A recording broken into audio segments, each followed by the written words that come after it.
मुंबईकरांचा प्रवास आणखीनच सुखकर होणार। मुंबईतील लोकल फेऱ्यांची संख्या पुढच्या 3 वर्षांमध्ये दुप्पट केली जाईल। रेल्वे मंत्री अश्विनी वैष्णव यांची मोठी घोषणा। लोकल प्रवासादरम्यान दररोज 10 प्रवाशांचा मृत्यू होणं चिंताजनक। लोकल प्रवासात झालेल्या मृत्यूंसंदर्भात हायकोर्टाकडून आता चिंता व्यक्त। वसईमध्ये मुसळधार पावसानं समुद्राला भरती। भुईगाव समुद्र किनाऱ्यावरील शेकडो झाडांची पडझड। समुद्राचं पाणी शेतात शिरण्याची शेतकऱ्यांना भीती। अमरावती जिल्ह्यातील मेळघाट पर्यटन स्थळावर शुकशुकाट। दमदार पाऊस न झाल्यानं पर्यटकांची पर्यटन स्थळांकडे पाठ। तळ कोकणामध्ये कोसळणाऱ्या पावसामुळे धबधबे प्रवाहित। निसर्गाचा आनंद घेण्यासाठी पर्यटकांची गर्दी।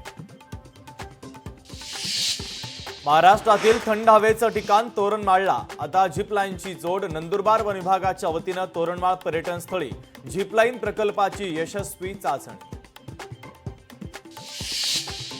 सांगलीच्या अग्रणी नदीवरील पूल धोकादायक। नवीन पूल बांधण्याच्या मागणीसाठी ग्रामस्थांचं आंदोलन। धोकादायक असलेल्या पुलावर ग्रामस्थांचं आंदोलन। अकोल्यातील पाथर्डी गावच्या सरपंचावर वन विभागाची कारवाई। शासकीय रुग्णालय परिसरातील अवैध वृक्षतोडीच्या प्रकरणी दंडात्मक कारवाई।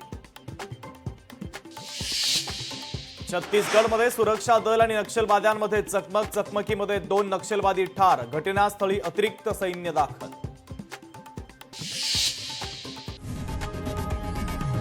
लोकशाही मराठी ऐका, पहा, जागरूक रहा।